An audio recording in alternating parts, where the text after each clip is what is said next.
बिस्मिल्लाहिर्रहमानिर्रहीम। अस्सलाम वालेकुम। प्रोग्राम इख्तिलाफ राय के साथ मैं हूं इफ्तिखार काज़मी। इसे गलत फहमी कह लें या खुश फहमी, हाँ साहब को उनके जो फैन फॉलोअर्स हैं, उनके करीब लोग हैं, उन्होंने ये यकीन दिला रखा है कि हुकूमत को इलेक्शन की तरफ जाना पड़ा तो खान साहब 2/3 अक्सरियत लेकर कामयाब हो गए। तो खान साहब के साथ इस वक्त वही कुछ हो रहा है जो हर हाकिम वक्त के साथ हो रहा है, यानी उसे सब हरा हरा दिखाया जाता है या उसे हरा हरा नजर आता है। जमीनी हकायक इसके बरक्स है। हाँ साहब 2.5-3 साल में मेरे नजदीक कोई एक ऐसा भी काम नहीं कर सके कि जिसकी बुनियाद पर वो जाकर लोगों से वोट मांग सके।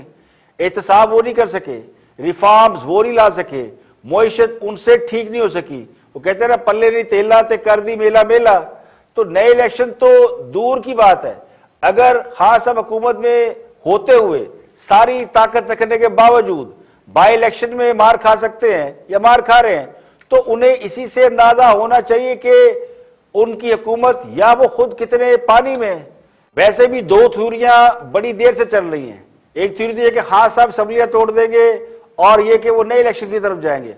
तो मेरा ख्याल ये कि दोनों कामों के लिए खास साहब के पास ना हिम्मत है, ना ही वो इस वक्त इतने सक्सेसफुल है कि इस किस्म का रिस्क ले सकें। बस वो अपने लोगों को खुश करने में लगे रहते हैं। और दूसरी थ्योरी ये कि निजाम का बोरिया बिस्तर लपेट दिया जाएगा। तो मेरे नजदीक वो भी सिर्फ जमहूरी कुव्वतों को डराने के लिए, यानी त्राह निकालने के लिए। ये आज के हालात में मुमकिन नहीं, वरना खास साहब को आगे लाने की जरूरत ही ना पड़ती। अगर आप लोग म्यांमार का हाल देख लें और म्यांमार में जो इस वक्त हो रहा है और दुनिया जो रिएक्ट कर रही है, अगर उसको कंपैरिजन कर ले तो सारी बात आसानी से समझ में आ जाएगी। देखिए, जिस इमारत की बुनियादी टेढ़ी हो तो वो इमारत सीधी कैसे रह सकती है। 2018 का इलेक्शन एक मुतनाज़ा इलेक्शन है। हाँ साहब को उनके चाहने वालों ने कामयाब करा लिया और इसके लिए जिस तरह का भी तरीक़ाकार इख्तियार किया वो ढका छुपा नहीं, वो सबको अच्छी तरह मालूम है। हाँ साहब बहुत सी कुव्वतों की ख्वाहिश पर इक़्तिदार में आए, उन्हें अवाम ने भी मैंडेट दिया। अब वो मैंडेट कम था या ज्यादा था, इस पर बहस होती है, मगर उन्हें जिस काम के लिए लाया गया क्या वो काम करने में कामयाब हुए? वो नाकाम रहे हैं। अगर तो हुकूमत डिलीवर करने में कामयाब हो जाती तो लोग भूल जाते कि कौन किस तरीके से इक़्तिदार में आया। जिस तरह माजी की हुकूमतों के बारे में लोग भूल गए हैं, कौन सी हुकूमत कैसे इक़्तिदार में आई। 2008 का इलेक्शन भी बंदोबस्त के तहत होने वाला इलेक्शन था। 2013 के इलेक्शन के बारे में भी कहा गया कि धांधली की गई, लेकिन नून लीग की हुकूमत डिलीवर करने में कामयाब हुई। लोग भूल गए, लेकिन बदकिस्मती से खास अब तो पूरा नहीं उतरे। 2.5 साल बाद 3 साल बाद भी लोग कह रहे जी गवर्नेंस बिल्कुल नाकाम है और हुकूमत नाकाम है। तो इस बात में अब कोई दो राय नहीं कि सियासी बहरान का हल मिड टर्म इलेक्शन है। मिड टर्म इलेक्शन कोई बुरी चीज नहीं है। दरमियानी मुद्दत के इंतखाबात होते हैं। हुकूमत अपना अगर एतमाद खो दे तो वो दोबारा आवाम के पास जाती है। अगर हुकूमत ये समझती है कि वो डिलीवर कर रही है और तमाम स्टेक होल्डर अवाम उनसे मुतमईन है, राजी है, खुश है, तो फिर मिड टर्म इलेक्शन करवाकर वो मौजूदा सियासी बहरान का हल निकाल सकती है और अगले 2 साल आराम से अपना काम करके और ज्यादा लोगों को खुश कर सकती है और ज्यादा डिलीवर कर सकती है। और अगर हुकूमत को इस बात का डर नहीं कि अवाम उन्हें दोबारा मुंतखब नहीं करेंगे, तो इलेक्शन बहुत से मसाइल का एक संजीदा हल है, इसमें सबका फायदा है। वरना अगले 2-2.5 साल ये सियासी जमातें लड़ झगड़ कर वक्त गुजार लेंगी और कुछ हाथ नहीं आएगा। हाँ साहब ने नवाज शरीफ को काम करने नहीं दिया, अब वो ये कह रहे कि उन्हें अपोजिशन काम करने नहीं दे रही, तो ये सिलसिला फिर इसी तरह चलता रहेगा, रुकेगा नहीं। तो इसका हल ये है कि अवाम के पास जाएं, फ्रेश मैंडेट लें और आराम से हुकूमत चलाएं। जबकि कहने वाले ये कहते हैं कि खान साहब को डर ये है, इलेक्शन कमीशन ने अगर फॉरेन फंडिंग केस का फैसला मेरिट पर कर दिया तो फिर हुकूमत की छुट्टी हो जाएगी और कई अहम शख्सियात, हुकूमती शख्सियात जेल जा सकती है। तो वो कहने वाले ये भी कहते हैं कि अगर चेयरमैन सेनेट के इलेक्शन में प्रिजाइडिंग अफसर इलेक्शन कमीशन का होता तो गिलानी के 7 वोट मुस्तरद ना होते। तो खान साहब को वही इदारे अच्छे लगते हैं जो उनके मुखालफिन का तियापाचा करते हैं। नैब, FIA और एंटी करप्शन ने हुकूमत के मुखालफिन की नाक में दम कर रखा है। इलेक्शन कमीशन ने थोड़ी सी गैर जानबदारी दिखाई है तो अब हुकूमत की नजर में जानबदार हो गया। अपोजिशन जमातों ने नैब के दर्जनों मुकदमात का सामना किया और अब तक कर रहे हैं, मगर उफ तक नहीं की। तो खान साहब का एक ही केस इलेक्शन कमीशन के सामने है और इस बात पर चीखें निकल रही हैं कि इलेक्शन कमीशन को घर भेजा जाए। अब इलेक्शन कमीशन अगर मुस्तफी हो जाता है तो फिर खान साहब के खिलाफ जो सबसे बड़ा और अहम केस है फॉरेन फंडिंग का, वो कटाई में पड़ जाएगा। तो खान साहब उस इदारे से मुस्तफी होने का मुतालबा कर रहे हैं जिनके सामने वो मुल्जिम है, और मुल्जिम ये चाहता है कि जिसने उसका फैसला करना है वो फोरम ही ना रहे। तो ये कौन सी अखलाकियात है? तो फॉरेन फंडिंग केस एक इंपॉर्टेंट केस है जिस पर पीपल्स पार्टी समेत तमाम सियासी जमातों की नजर है कि अगर इस केस का फैसला आता है तो फिर ना लॉन्ग मार्च की जरूरत पड़ेगी, ना असेंबली से इस्तीफे देने की जरूरत पड़ेगी। तो फॉरेन फंडिंग केस के मुद्दई अकबर एस बाबर के मुताबिक खान साहब और उनके वज़रा ने जो इलेक्शन कमीशन पर अटैक किया, जो बयान दिया, वो एक बड़ा संगीन मामला है। स्क्रूटनी कमेटी ने खुद अपने ऑर्डर में लिख के दिया है कि हम पे पीटीआई का दबाव है, इसलिए हम ये दस्तावेजात नहीं दे रहे। अगर आप उसके दबाव में काम करें तो आप शफाफ तहकीकात कैसे कर सकते हैं? इमरान खान और पीटीआई इन तमाम दस्तावेजात को खुफिया क्यों रखना चाहते हैं? 23 बैंक अकाउंट हैं, इसमें करोड़ों अरबों रुपए गैर कानूनी सोर्सेज से आए। तो जब वो अकाउंट्स मंजर आम पे आएंगे अब मालूम हो जाएगा इतने बड़े पैमाने पे एक गैर कानूनी काम हुआ है। 22 तारीख को नोटिस आज जारी करेंगे पाकिस्तान तहरीक इंसाफ को और स्क्रूटनी कमेटी को अपना मौकफ पेश करें। हमने 6 बैनुल अक़वामी अकाउंट्स की निशानदेही की है, एक भी बैनुल अक़वामी अकाउंट अभी तक सामने नहीं आया। वज़ीर आज़म इमरान खान ने ये जो कल बयान दिया है इलेक्शन कमीशन के खिलाफ, सुप्रीम कोर्ट को इसका नोटिस लेना चाहिए। तो लगता ही है कि हुकूमत ने इलेक्शन कमीशन से मुस्तफी होने का मुतालबा करके इलेक्शन कमीशन को दबाव का शिकार कर दिया है, या फिर इलेक्शन कमीशन खुद मुख्तारी को बरकरार रखते हुए अब वो फैसले करेगा जिन फैसलों से हुकूमत डर रही है। कल हुकूमत ने इलेक्शन कमीशन से मुस्तफी होने का मुतालबा किया, उसकी गैर जानबदारी पर सवाल उठाए, तो आज इलेक्शन कमीशन ने वज़ीर आज़म इमरान खान की नाअहली के लिए एक बड़ी अहम दरखास्त समाअत के लिए खारिज कर दी, यानी नाकाबिल समाअत करार दे दी।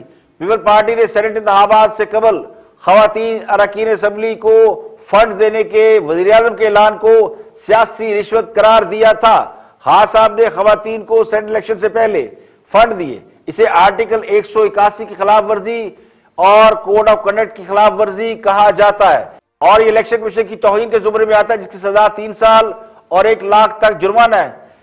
लेकिन इलेक्शन कमीशन खैबर पख्तूनख्वा के मेंबर इरशाद कैसर पर मुश्तमिल बेंच ने यह दरखास्त नाकाबिल समाअत करार दी है, जबकि अरकान असम्बली ने खुद इस बात का इतराफ किया था। वो खवातीन जिनको फंड मिले थे उन्होंने कहा खान साहब ने हमें 15-15 करोड़ फंड दिए है तो बाकियों को 50-50 करोड़। तो इस पर ये सारी वीडियो मीडिया पर नशर हुई थी, जारी हुई थी। ये सब कुछ सेनेट इलेक्शन अनाउंस होने के बाद किया गया, लेकिन वज़ीर आज़म के खिलाफ ये दरखास्त वापस हो गई।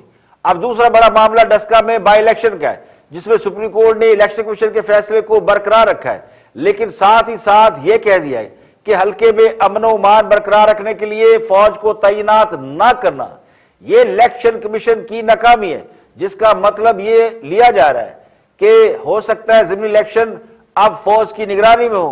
तो अभी तक इस पर फैसला नहीं आया, मगर इलेक्शन कमीशन को यह रास्ता दिखा दिया गया है कि अब उन्होंने क्या करना है। सुप्रीम कोर्ट ने डस्का में इलेक्शन दोबारा कराने के लिए इलेक्शन कमीशन के फैसले को कालअदम करार देने की दरखास्त रिजेक्ट की।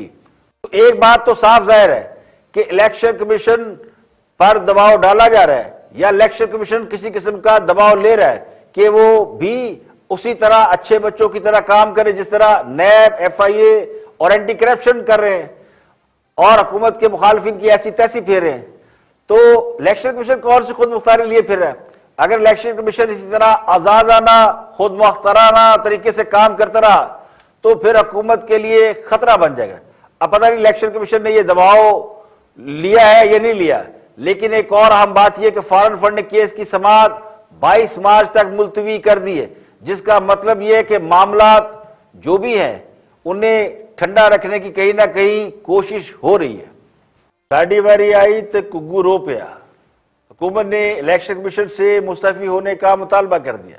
इलेक्शन कमीशन और हुकूमत के माबैन एक तवील अरसे से सर जंग तो चल ही रही थी, लेकिन जब से डस्का का इलेक्शन हुआ है और इलेक्शन कमीशन ने उसे दोबारा कराने का फैसला दिया है, और उससे पहले सेनेट इलेक्शन में हुकूमत की ख्वाहिश पर बैलेट पेपर की शनाख्त के लिए कोई तरीक़ेकार ना निकालने की वजह से हुकूमती उम्मीदवार हफीज शेख को शिकस्त हुई, तो उस पर खासा बड़े सीप आए। तो खास साहब ये समझते कि अगर इलेक्शन कमीशन खुफिया रायशुमारी की बजाय बैलेट पेपर के जानने का कोई तरीकेकार निकालता तो हफीज शेख बच सकता था। इसलिए आज हुकूमती वज़रा ने इलेक्शन कमीशन के तमाम अरकान, जिनमें चीफ इलेक्शन कमीशन शामिल है, उन सब से मुस्तफी होने का मुतालबा किया। हमने जाके चीफ इलेक्शन कमिश्नर और उनके मेंबरान से ये इस्तदा की कि सुप्रीम कोर्ट के फैसले में यह साफ कहा गया था कि सीक्रेसी ऑफ बैलेट जो है वो उसका यानी कि वो ऐसी नहीं है कि जिसके ऊपर कोई तब्दीली नहीं हो सकती, और उसका कोई ऐसा तरीका होना चाहिए कि जिस तरीके से अगर आपने करप्ट प्रैक्टिसेस को रोकना है तो करप्ट प्रैक्टिसेस को रोकने का कोई तरीका बनाया जाए। हमने जाके इलेक्शन कमीशन को यह इस्तदा की कि कोई उसके ऊपर कोई ऐसा निशानी उस पर आ जाए, कोई सिलसिला ऐसा हो जाए कि अगर जरूरत पड़े तो वो वहां पे मौके पे मौजूद लोगों को नजर ना आए, लेकिन अगर बाद में जरूरत पड़े तो उसकी तहकीक की जा सके। लेकिन हमें अफसोस से कहना पड़ता है कि वो उसको रिजेक्ट कर दिया गया और उसके लिए कमेटी बना दी गई और कहा कि जी ये आइंदा होगा। और उसका रिजल्ट क्या निकला? उसका रिजल्ट ये निकला कि अगर आप देखें कि जो सेनेट की सीट इस्लामाबाद की जिसमें इलेक्शन हुआ, तो उस पर आपने देखा कि एक तरफ यूसुफ गिलानी जो है वो 169 से 169 वोट लेते हैं और तहरीक इंसाफ का नॉमिनी 164 लेता है, और उसके बाद जो खवातीन की सीट है उसमें 174 और 164 होता है। तो ये साफ जाहिर हो गया कि उसके अंदर करप्ट प्रैक्टिसेस हुई, उसके अंदर गड़बड़ हुई, उसके अंदर लेन देन हुई। और उसके बाद जो वीडियो आए उसमें भी आपने देखा कि क्लियरली पैसे जो हैं वो उनकी बातचीत हो रही है। उसके बाद सिंध का एक वजीर जो था वो कह रहा है कि 5 से 10 करोड़ तक बढ़ाया जा सकता है या बाकी। तो ये सारी चीजें जो थी अयां थी और इलेक्शन कमीशन के सामने थी, लेकिन उसके बावजूद इलेक्शन कमीशन जो है उस इलेक्शन को शफाफ बनाने में मुकम्मल तौर, ये जो मौजूदा इलेक्शन कमीशन है ये अपने जिम्मेदारियों से दस्तबरदार हो और ये इस्तीफा दे। वही एक तरीका है जिससे एक नया इलेक्शन कमीशन बने और एक ऐसा इलेक्शन कमीशन जिस पे एतमाद हो।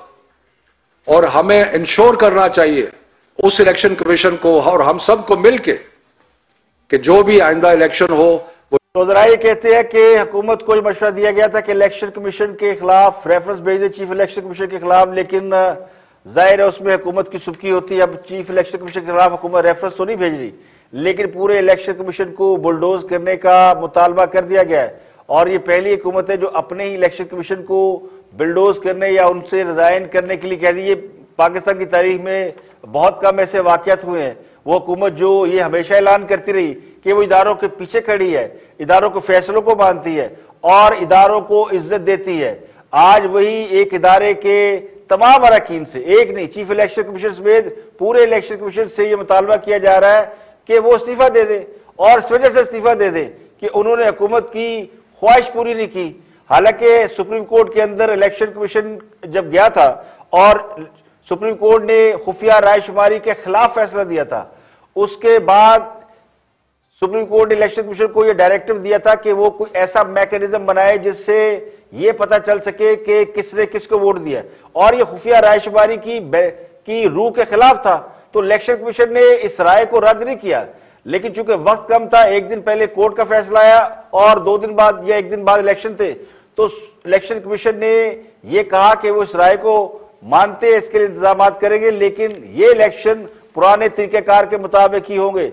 तो आज हुकूमत ने फिर एक बार, वो कहते हैं ना, ये दूसरों को नसीहत और खुद मियां फसीहत, जब किसी अदालत का फैसला आता था और वो मुखालिफ जमात के खिलाफ आता था और उस पर वो क्रिटिसिज्म करते थे, तो उन्हें कहा जाता था कि ये इदारों पे तनकीद हो रही है और इदारों पे पता नहीं उनकी शान के खिलाफ बात हो रही है। तो अब इलेक्शन कमीशन जिसने पहली बार पाकिस्तान के अंदर ये तयन किया है, ये बताया है कि कोई इदारा इंडिपेंडेंट भी हो सकता है और हुकूमत के इन्फ्लुएंस के बगैर भी काम कर सकता है, तो अब उसको बुलडोज करने का मुतालबा शुरू हो गया है। तो वो कहते हैं ना, औरों को नसीहत और खुद मियाँ फसी। तो हुकूमत का जो मैंने कहा, हुकूमत आहिस्ता आहिस्ता एक्सपोज होती जा रही है। तो इदारों के हवाले से भी कि पहला इदारा जिसने हुकूमत की बात नहीं मानी उसको घर भेजने के मुतालबे किए जा रहे हैं।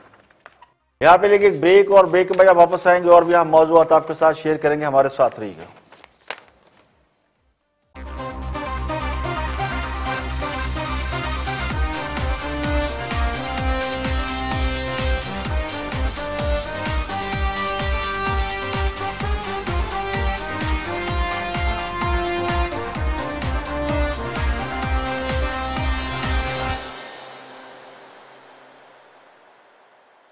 Welcome back. आप देख रहे हैं प्रोग्राम खिलाफ मैं इफ्तिखार काज़मी। ब्रेक के बाद हाजिर खिदमत है। अब उस सवाल का जवाब लेते हैं जो कल जरदारी साहब ने उठाया था कि नवाज शरीफ वतन वापस आए और क्यों नहीं आते। ये सवाल पूछा जा रहा है। मुसद्दक मलिक जवाब दे रहे हैं। Watch this. वापस आ जाएं तो मेरे ख्याल में सारे एतराजात वाकई खत्म नहीं हो जाएंगे। क्या ख्याल है आपका? जी, नवाज शरीफ साहब तो जरूर इलाज के फौरन बाद वापस आ जाएंगे, लेकिन जो इंटरेस्टिंग बात अभी हुई है वो ये है कि अगर वो भागे हुए हैं तो उनको किसने भगाया है? किसने अपने सीने पे हाथ रख के वाउच किया था और गारंटी दी थी काबीना को? किसने उनको ईसीएल से निकाला था जी? ये बड़ी अजीब सी बात है। आप अपने ही फैसलों को क्रिटिसाइज कर रहे हैं, और अगर आपको पंजाब हुकूमत, आप मुझसे रहे इस बात पे कि आपको उन्होंने गलत इन्फॉर्मेशन दी थी, तो फायर कर दें। किसी वजीर को फायर करें, वजीर आला को फायर करें। अपनी तमाम वो जो, यानी एक वजीर आजम जो पूरे पाकिस्तान की फोर्स लगा के सिर्फ इस बात का तयन ना कर सकें कि एक शख्स बीमार है या नहीं, उनको न्यूक्लियर वॉर का उनके पास बटन होना चाहिए। वो कल को कह देंगे कि मुझे तो बस ये खबर ही गलत किसी ने दे दी, मैंने गलती से बटन दबा दिया। ये क्या बात है भाई? आप वजीर आजम मुल्क के हैं, काबीना को आप गारंटी करते हैं, ईसीएल में एक कमेटी बना के आप ईसीएल से निकालते हैं, और आज आप ही मोतरज हैं। भाई अगर वो पिज्जा खा रहे हैं तो आपने भेजा उनको पिज्जा खाने के लिए, तो जरा गौर कीजिए कि आप लोग क्या कर रहे हैं, किस तरह की नहीं। लेकिन डॉक्टर साहब ये भी तो हकीकत है। अगर उन्होंने भेजा भी था, अगर आप पाकिस्तान तहरीक इंसाफ की हुकूमत पे डाल भी दें तो सर उन्होंने भेजा था कि आप पिज्जा खा के वापस भी आ जाएंगे, आपने इलाज करा के वापस भी आना है। वो एक ऐसा इलाज है जो सालों के ऊपर मुहित है और वो खत्म ही नहीं हो रहा। ये इतना बड़ा पिज्जा कौन सा है सर जो खत्म नहीं हो रहा? नहीं, उनकी ये बात ठीक है आपकी। उनकी जो प्लेटलेट्स हैं वो स्टेबलाइज हो गए हैं, और उनकी जो सर्जरी होनी है वो अब हो सकती है, और इंशाल्लाह वो स्केड्यूल होगी और उसके बाद वो वापस आएंगे। लेकिन दूसरी जो अहम बात है वो भी आपके सामने है कि यहाँ पे तो आप लोगों को पकड़ के, मूंछों से पकड़ के वजीर आजम कहते हैं कि मैं इनको जेल की काल कोठरी में डालूंगा, और फिर हेरोइन निकाल देते हैं उनकी गाड़ी में। यहाँ पे कुछ इंसाफ का भी तो कुछ होना चाहिए, हिसाब किताब, या नहीं? देखिए, नवाज शरीफ की वापसी के लिए हालात का साजगार होना जरूरी है। इस वक्त हालात साजगार नहीं है। अपोजिशन ये समझती है, बल्कि नून लीग वाले ये समझते हैं कि हुकूमत सियासी इंतकाम पर तुली हुई है। एक खास माइंडसेट के लोग नवाज शरीफ को पसंद नहीं करते, ना वो उन्हें सियासत में देखना चाहते हैं और ना ही वो उन्हें दुनिया में देखना चाहते हैं। तो मुस्लिम लीग नून की क़यादत पता नहीं क्यों बहाने बना रही है कि नवाज शरीफ इलाज के लिए रुके हुए हैं। तो ये बहाना अब फजूल हो चुका है। ये कहा जा रहा है कि वो जेल जाने से डरते हैं। तो नवाज शरीफ अगर जेल जाने से डरते तो वो अपनी बेटी के साथ उस वक्त वतन वापस नहीं आते जब उनकी बीवी बिस्तरे मर्ग पे थी। तो ये सबको मालूम है। तो मसला जेल जाने का नहीं है, मसला लीडर की जान के तहफ़्फ़ुज़ का है। अगर खुदा ना खास्ता लीडर को कुछ हो जाए तो फिर सब कुछ दबरदूस हो जाता है। अगर नवाज शरीफ न रहे तो फिर कौन सी तहरीक और कौन सी जद्दोजहद और कौन सा बयानिया। तो नवाज शरीफ को असल खतरा उनकी जिंदगी का है। लंदन में उनका जो इलाज होना था वो हो चुका है, लेकिन वापसी के लिए हालात साजगार नहीं है, और जब तक हालात साजगार नहीं होते वो वापस नहीं आएंगे। मोहतरमा बेनज़ीर भुट्टो को 6-7 साल जिला वतन नहीं थी। अगर वो चाहती तो वो वापस आ जाती, जबरदस्ती आ जाती, लेकिन वो उस वक्त तक पाकिस्तान वापस नहीं आई जब तक उनकी वापसी के लिए हालात साजगार नहीं हुए या उन्होंने हालात को अपने हक में नहीं कर लिया। तो दुनिया में बहुत सी ऐसे मिसालें मौजूद है जब लीडर अपनी जान बचाने के लिए मुल्क से बाहर चले गए, या फिर उन्होंने खुद को खतरे में महसूस करते हुए बैरून मुल्क रहना ज्यादा मुनासिब समझा। तो यही कुछ नवाज शरीफ कर रहे हैं। और साबिक अटॉर्नी जनरल इरफान कादर गुफ्तगू कर रहे हैं चेयरमैन सेनेट के इलेक्शन के हवाले से होने वाले इख्तलाफात और उस पर जो कानूनी पेचीदगी सामने आई है उस पर वो अपना पॉइंट ऑफ व्यू दे रहे हैं। कामरान शाहिद को वॉच दिस। उसका जो सेनेट का जो चेयरमैन है अपरा, उसका वो जस्टली, फेयरली और कानून के मुताबिक और ड्यू प्रोसेस के तहत उसकी इलेक्शन होनी चाहिए, जो कि नहीं हुई तो हाई कोर्ट में भी जाया जा सकता है। ये दोनों फोरम्स अवेलेबल है। सादिक संजरानी साहब को स्टेप डाउन करना चाहिए और इमरान खान साहब को भी उनको यही कहना चाहिए। इससे एक बड़ी जबरदस्त मिसाल कायम होगी पाकिस्तान में जमहूरियत के इक़दार के लिए, और ये शोरर फाउंडेशन पे फिर हमारी सर मिसाल तो ना नवाज शरीफ साहब बना सके, ना जरदारी साहब और इमरान खान साहब तो बिल्कुल ही शायद बना नहीं पा सकेंगे कोई मिसाल, जिस मिसाल की आप बात कर रहे हैं। तो ये बताएं राइट फोरम क्या है इसको चैलेंज करने का, हायर कोर्ट या सुप्रीम कोर्ट? इन हालात में तो मैं समझता हूँ सुप्रीम कोर्ट को सो मोटो नोटिस ले लेना चाहिए इस चीज में, और जब ये फैसला जो भी कोर्ट करेगी, क्योंकि मेरी सारी जिंदगी इसी चीज में गुजरी है, तो कोई भी जज ये जो प्रिजाइडिंग ऑफिसर साहब का फैसला है उसको अपहोल्ड नहीं कर सकता, क्योंकि उसमें उन्होंने ये वजह नहीं बताई कि किस तरह से वो जो नाम के ऊपर अगर वो उन्होंने ठप्पा लगा दिया है, तो कौन सा रूल है, कौन सी शिक है जिसके तहत ये चीज गलत है, या कौन सी शिक है जिसके तहत हम कह सकते हैं कि ये सीक्रेसी कॉम्प्रोमाइज हो गई है। इससे जब तक वो इसकी वजह नहीं बताते, कोर्टों के लिए भी नामुमकिन होगा इसको अपहोल्ड करना, और फिर हुकूमत के लिए डेफिनेटली एम्बैरेसिंग होगा। और इरफान साहब ये आप सही कह रहे हैं, क्योंकि मेरे सामने जो proceedings of the close of poll है, द इलेक्शन एक्ट 2017-90, वो पढ़ के सुना दूं सबको कि a ballot paper shall be deemed to have been marked in favour of a candidate if the whole or more than half of the area of the prescribed mark appears clearly within the space containing the name and symbol of that candidate, and where the prescribed mark is divided equally between the two spaces, वो invalid हो जाएगा। तो जहां पर clearly लिखा हो, clearly mark हुआ हो उस कैंडिडेट के खाने के किसी भी हिस्से के अंदर तो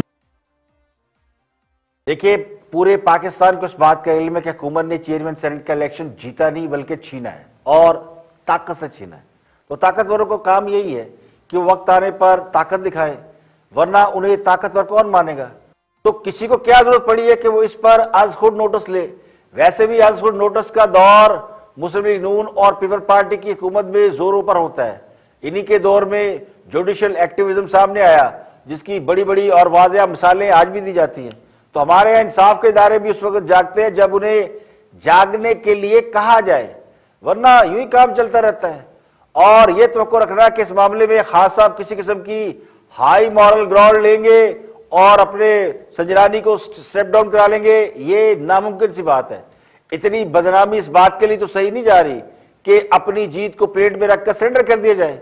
तो मेरा गुमान ये भी है, अब पता नहीं पीपल पार्टी कोर्ट में जाती है नहीं जाती, या जा रहे हैं कि नहीं जा रहे हैं, और कोर्ट क्या फैसला करेगी, मगर मेरी एक अपनी गट फीलिंग है। वो गट फीलिंग ये कि ये फैसला वापस नहीं होगा, बावजूद इसके कि इसमें बेईमानी साफ नजर आ रही है, मगर जिनका ये फैसला है वो आसानी से फैसले वापस नहीं लिया करते अनटिल अनलेस के उनका मूड तब्दील ना हो जाए। यहां पे लेके ब्रेक, और ब्रेक के बाद वापस आएंगे और भी हम मौजूद आपके साथ शेयर करेंगे। हमारे साथ रहिएगा।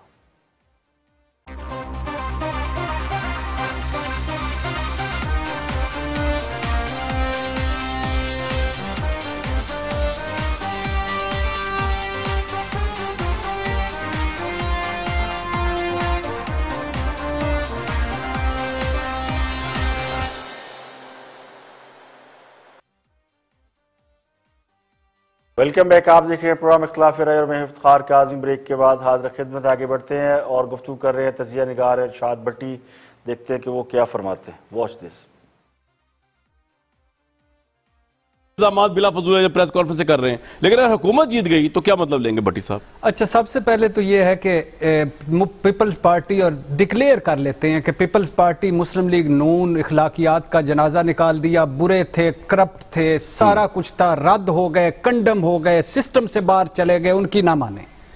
मेरा कायद इमरान खान, जिसने 22 साल मेरे कान पका दिए इखलाकियात के दर्स दे दे के, जिसने मुझे कहा कि खड़े होके कहा कि मैं हूं जो तब्दीली लाऊंगा, वो इमरान खान एक चेयरमैन सेनेट की मार है।